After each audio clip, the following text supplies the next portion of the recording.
To administer a team, you must first enter the class. The three dots button in the end of the Teams bar opens a menu with more actions related to deactivation or deleting of the team, settings, generating a password, or opening a chat with the team. To access the team page, click on the bar with the team's name on the page Teams.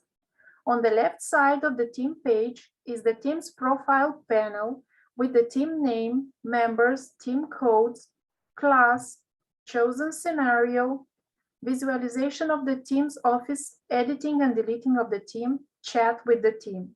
In case of individual mode, the team's profile panel contains the unique individual codes for each team member and their emails too. Team members need individual codes to log in the serious game when playing in individual mode.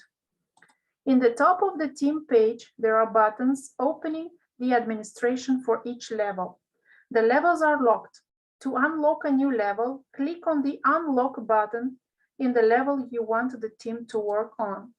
Once it is unlocked, the padlock indicator will turn green and the first section, Level Intro, will open. No need to unlock the sections within the level, as each section automatically opens when the team completes the previous one.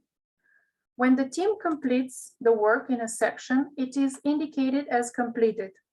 Once the team has played through a quiz, you will see the earned points next to it. You can also click on the magnifier button on the right to see their answers. When you click on the magnifier button, you will see the answers the team provided and whether they are correct or not. In individual mode, all team members can do the quiz. The progress of each player influences the results of the whole team.